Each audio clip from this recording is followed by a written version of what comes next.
1 and entertainment allowance under section 16(2). Then last one, professional or employment tax under section 16(3). So standard deduction is a fixed amount, that is rupees 50,000 in every year. Quantum amount of deduction fixed amount ആണ് 50,000 ആണ്.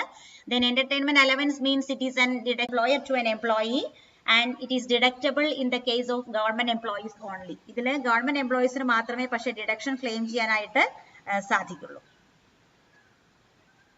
Okay. Deduction claim ചെയ്യാൻ നമ്മൾ government employees മാത്രമേ സാധിക്കുള്ളൂ.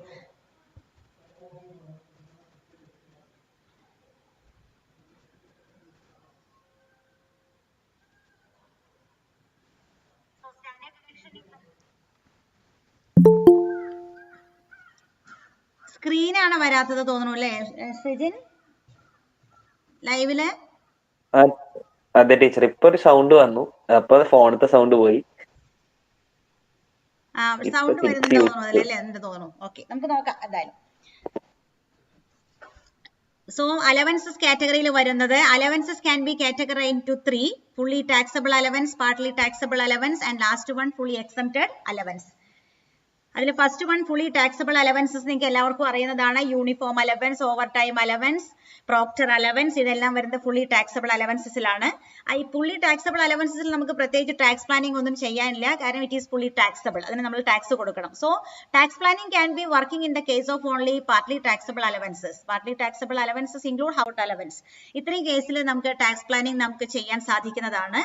So income tax planning salary ഹെഡിൽ വരുന്നത് allowances നമ്മൾ ഒരു എംപ്ലോയർ പ്രൊവൈഡ് ചെയ്യുന്നുണ്ട് അലവൻസ് എന്നുണ്ടെങ്കിൽ we have to accept the allowances category. നമ്മൾ അലവൻസസ് നമ്മൾ റിജക്ട് ചെയ്യരുത്. അലവൻസസ് ആ ഒരു കമ്പനി പ്രൊവൈഡ് ചെയ്യുന്നുണ്ടെങ്കിൽ നമ്മൾ അലവൻസസിനെ നമ്മൾ ആക്സെപ്റ്റ് ചെയ്യുക.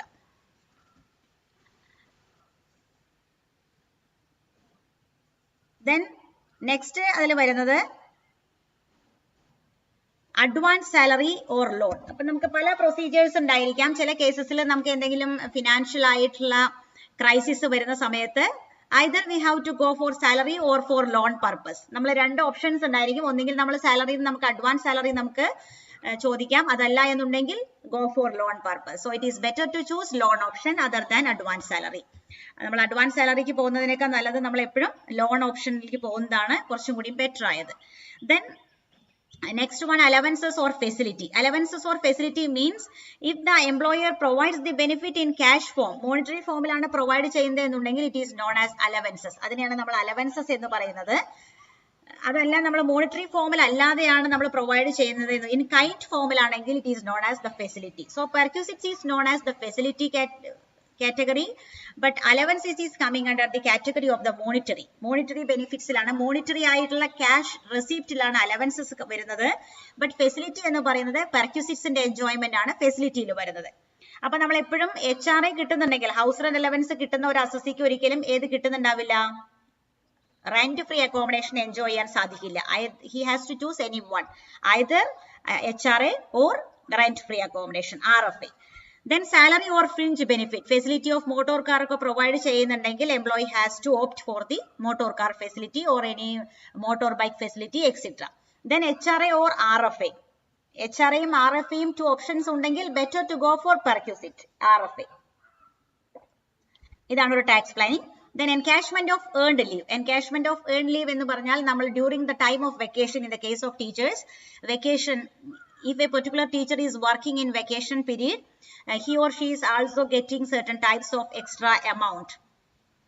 That is, it is an appreciation to the employee from the side of the employer. അപ്പൊ നമുക്ക് ആ എങ്ങനെ ഒരു അപ്രീസിയേഷൻ കിട്ടുന്ന സമയത്ത് ആ എമൗണ്ട് നമുക്ക് രണ്ട് ഓപ്ഷൻ ഉണ്ട് എംപ്ലോയിക്ക്. ഒന്നെങ്കിൽ ഡ്യൂറിംഗ് ദ സർവീസ് പീരീഡിൽ നമുക്ക് അതിനെ ക്യാഷ് ആക്കി മാറ്റാം, അല്ലെങ്കിൽ ആഫ്റ്റർ റിട്ടയർമെന്റ് നമുക്ക് ക്യാഷ് ആക്കി മാറ്റാം. അപ്പൊ എപ്പോഴാണോ എംപ്ലോയി അതിനെ ചോദിക്കുന്നത് ആ സമയത്ത് ക്യാഷ് കൊടുക്കണം എന്നാണ് പറയുന്നത്. എംപ്ലോയർ ക്യാഷ് കൊടുക്കാൻ എപ്പോഴും റെഡി ആയിരിക്കണം എന്നുള്ളതാണ് പറയുന്നത്. അപ്പം നോർമൽ കേസസിൽ നമുക്ക് എമർജൻസി വരുമ്പോൾ വേണമെങ്കിൽ വാങ്ങിക്കാം, അല്ലെങ്കിൽ ആഫ്റ്റർ റിട്ടയർമെന്റ് നമുക്ക് വാങ്ങിക്കാം. ഡ്യൂറിംഗ് സർവീസ് പീരീഡിലാണ് ഇതുപോലുള്ള എൻകാഷ് ചെയ്യുന്നത് എന്നുണ്ടെങ്കിൽ it is fully taxable. But if an employee can opt for after retirement encashment of earned leave എന്നുള്ള ഓപ്ഷൻ അദ്ദേഹം എടുക്കുന്നത് ആഫ്റ്റർ റിട്ടയർമെന്റ് പ്രൊസീജിയർ ആണെങ്കിൽ it is not taxable in the hands of the assessee.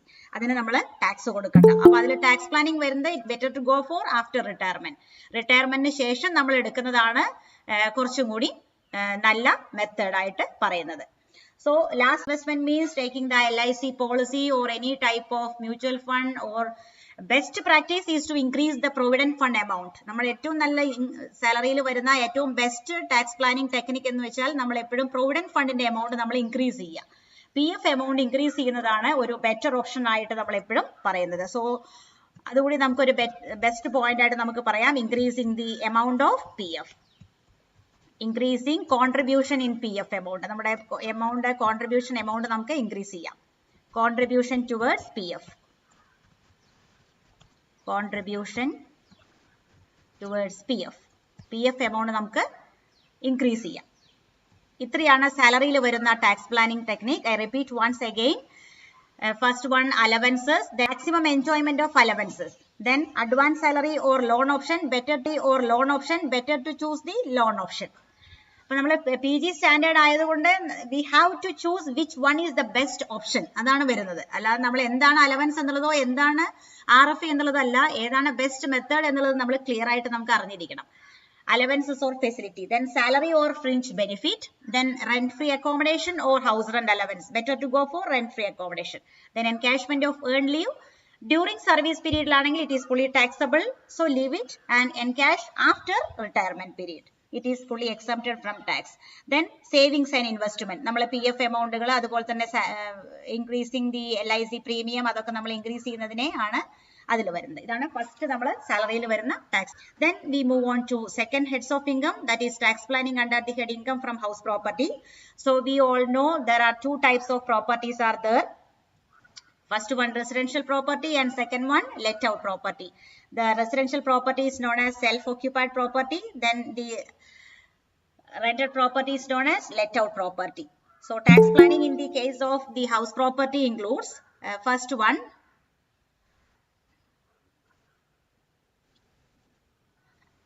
if an house property may be purchased or from any scheduled bank, the interest on loan is deductible while computing the income from house property. So it will reduce the tax liability of the assessee. നമ്മളൊരു വീട് വെക്കുന്നത് ഒരു scheduled ബാങ്കിൽ നിന്ന് നമ്മൾ loan എടുത്തിട്ടാണ് എന്നുണ്ടെങ്കിൽ, നമ്മളൊരു പെർമനന്റ് എംപ്ലോയി ആണ്, നമ്മൾ ലോൺ എടുത്തിട്ടാണ് വീട് വെക്കുന്നത് എന്നുണ്ടെങ്കിൽ the interest on loan is exempted from the tax liability. അപ്പോൾ നമ്മൾ സ്വന്തം എമൗണ്ട് എടുക്കാതെ ലോണിന് വേണ്ടി ഓപ്റ്റിയിൽ ടാക്സ് പ്ലാനിംഗ് എന്ന് പറയുന്നത്. Then if a particular person construct or house for his residence, in this case up to 2 lakh rupees deduction claim ചെയ്യാം interest on loan categoryയിൽ. In the case of repair or reconstruction he can claim up to rupees 30,000. നമ്മുടെ on house newly house construction ആണ് എന്നുണ്ടെങ്കിൽ interest on loan deductible up to 2 lakh. In the case of repair or reconstruction, deduction claimed up to rupees 30,000.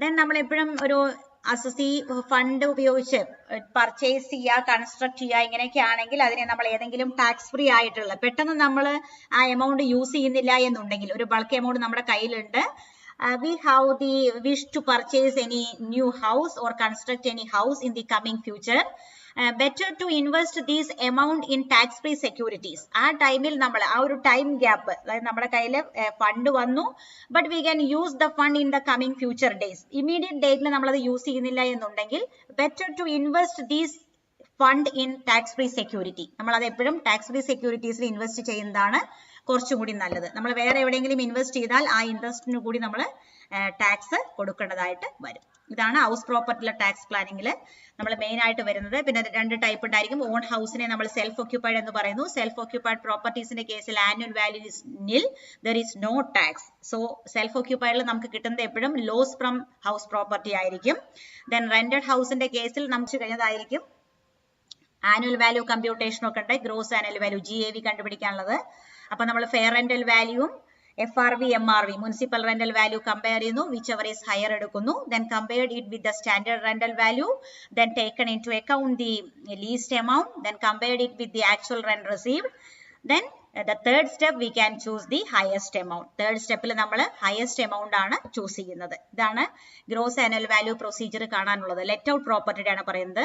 Self occupied പ്രോപ്പർട്ടിയുടെ annual value is always taken as നിൽ. ഇനി in case of നമുക്ക് vacancy period ഉണ്ട് എന്നുണ്ടെങ്കിൽ let out പ്രോപ്പർട്ടിയുടെ കേസിലും നമുക്ക് comparison പർപ്പസിന്റെ ആവശ്യമില്ല. FRV, MRV comparison purpose need not compare the amount. So we can actually taken into account the actual rent received. So നമ്മൾ ഫൈനൽ ആയിട്ട് actual rent received ആണ് ആ കേസിൽ നമ്മൾ പ്രിഫർ ചെയ്യുന്നത്. ഇത്രയാണ് ഹൗസ് പ്രോപ്പർട്ടിയിലെ ടാക്സ് പ്ലാനിംഗ് വരുന്നത്. Then tax planning under the head business or profession. Third heads of income. Third heads of ഇൻകത്തിൽ നമ്മൾ ബിസിനസ് ഓർ പ്രൊഫഷനിൽ നമ്മൾ നോക്കുന്ന സമയത്ത് നമ്മൾ മെയിൻ ആയിട്ട് അതിൽ ശ്രദ്ധിക്കേണ്ട കാര്യങ്ങൾ ലൊക്കേഷൻ ഓഫ് ബിസിനസ് ആണ്. ലൊക്കേഷൻ ഓഫ് ദി ബിസിനസ്, നമ്മൾ ഏത് ലൊക്കേഷൻ ആണ് ബിസിനസിന്റെ, നമ്മൾ എങ്ങനെയാണ് അതിൽ നോക്കുന്നത്, ഈ കാര്യങ്ങൾ നമ്മൾ അതിൽ ഒന്ന് പ്രത്യേകം നമ്മൾ ശ്രദ്ധിക്കണം. Location of the business. First one, location means നമ്മളെ ഒരു ഫ്രീ എക്കണോമിക് സോണിലാണോ, നമ്മൾ അറിയില്ലേ സ്പെഷ്യൽ എക്കണോമിക് സോണിലോ ഒരു ബാക്ക്വേർഡ് ഡിസ്ട്രിക്റ്റിലാണോ അല്ലെങ്കിൽ ബാക്ക്വേർഡ് കാറ്റഗറി ബിസിനസ് ലൊക്കേറ്റ് ചെയ്തിരിക്കുന്നതെന്നുണ്ടെങ്കിൽ അത് നമുക്ക് ടാക്സ് റെഡ്യൂസ് ചെയ്യാനുള്ള ഒരു ടെക്നിക്കാണ്. അതിന് ടാക്സ് കുറവാണ്. സെസ്സിലൊക്കെ ആണെങ്കിൽ ടാക്സ് ലയബിലിറ്റി വളരെ കുറവാണ്, ചില കേസിൽ എക്സംഷൻ ഉണ്ട്. Then next one, nature of the business. What type of business we have to be organized or conducted. നമ്മൾ ഏത് ടൈപ്പ് ഓഫ് ബിസിനസ് ആണ് നമ്മൾ ചെയ്യാൻ ഉദ്ദേശിക്കുന്നത് വലിയൊരു ഇമ്പോർട്ടന്റ് ആയിട്ടുള്ള ഒരു കാര്യമാണ് നമ്മുടെ ബിസിനസ്സിലെ ടാക്സ് പ്ലാനിങ്ങിൽ. ഫോർ എക്സാമ്പിൾ, നമ്മൾ അഗ്രികൾച്ചർ ആയിട്ടുള്ള ബിസിനസ് ആണ് ചെയ്യാൻ അഗ്രികൾച്ചർ ഇൻകം കൾട്ടിവേഷൻ മാത്രമാണെങ്കിൽ അത് നമ്മൾ ടാക്സിൽ നിന്ന് എക്സംപ്റ്റഡ് ആണ്. അതർ ഇൻകം ആണെങ്കിൽ നമ്മളത് മാർക്കറ്റ് ചെയ്യുന്നുണ്ടെങ്കിൽ we have to pay tax for that. Then third one, capital. Capital means you know that in the case of financial management or strategic financial management, there are two types of capital are there, the owned capital and borrowed capital. So in the case of the tax planning technique, better to go for borrowed capital other than owned capital. Borrowed capital ന് വേണ്ടി നമ്മൾ പോകുന്നതാണ് കുറച്ചുകൂടി നല്ലത്, because the cost of capital is interest in the case of borrowed capital and it is also deducted, will reduce the tax liability. അപ്പോൾ borrowed capital നെ opt ചെയ്യുന്നതാണ് കുറച്ചും കൂടി നമ്മൾ നല്ലത്. കംപ്ലീറ്റ് എമൗണ്ട് borrowed എന്നല്ല, നമ്മൾ ഒരു റേഷ്യോ ബേസിൽ നമ്മൾ മൂവ് ചെയ്യുമ്പോൾ കൂടുതലായിട്ട് നമ്മൾ എപ്പോഴും മൂവ് ചെയ്യുന്നത് ഒരു borrowed. എക്സ്പെൻസസ് മീൻസ് നമ്മൾ ചെയ്ത രീതിയിൽ ഒന്ന് നമ്മൾ എന്ത് ചെയ്യണം, ബിസിനസ് നമ്മൾ സ്റ്റാർട്ട് ചെയ്യുമ്പോൾ തന്നെ അറിയണം അൺനെസസറി ആയിട്ടുള്ള എക്സ്പെൻസസ് നമുക്ക് ഇൻകർ ചെയ്യുന്നുണ്ടോ എന്നുള്ള കാര്യം. Then payment of certain expenses, നമ്മൾ ഏതെങ്കിലും എക്സ്പെൻസസ് ഒക്കെ ഉണ്ടെങ്കിൽ എക്സീഡിംഗ് 10,000 rupees ആണെങ്കിൽ we have to pay the amount through online banking system or net banking or by cheque system or any draft system or using any electronic clearing system. നമ്മൾ 10,000 രൂപയിൽ exceed ചെയ്തിട്ടുള്ള പേയ്മെന്റുകൾ ആണ് എന്നുണ്ടെങ്കിൽ ready cash പേയ്മെന്റുകൾ avoid ചെയ്ത് maximum നമ്മൾ അത് ചെക്ക് ആയിട്ടോ അല്ലെങ്കിൽ ഡ്രാഫ്റ്റ് ആയിട്ടോ or use any NEFT or MTR ഏതിലെങ്കിലും electronic ആയിട്ടുള്ള ഡിവൈസസിലൂടെ നമ്മൾ ഇലക്ട്രോണിക് ക്ലിയറിംഗ് സിസ്റ്റത്തിലൂടെ നമ്മൾ പേ ചെയ്യുന്നതാണ് കുറച്ചും കൂടി നല്ല technique. Then acquisition of asset on which depreciation is allowed. Always opt for assets which are coming under the category of the depreciable. Use ചെയ്യുന്നതാണ് എപ്പോഴും നല്ലത്. നമ്മൾ ബിസിനസിന്റെ കേസിൽ നമ്മൾ പറയുകയാണെങ്കിൽ അക്കൗണ്ടിങ്ങിലൊക്കെ നമ്മൾ പറയുന്നതാണ് 180 days എക്സീഡ് ചെയ്ത് കഴിഞ്ഞിട്ടെങ്കിൽ നമുക്ക് ഫുൾ ഇയറിലെ ഡിപ്രീസിയേഷൻ നമുക്ക് ക്ലെയിം ചെയ്യാം. ലെസ് ദാൻ 6 months ആണെങ്കിൽ നമുക്ക് 180 daysന്റെ നമുക്ക് ക്ലെയിം ചെയ്യാൻ പറ്റുള്ളൂ.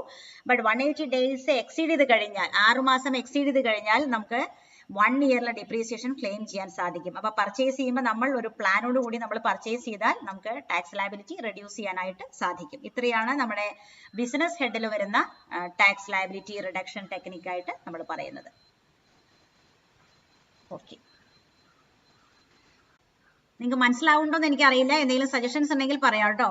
You have any suggestion?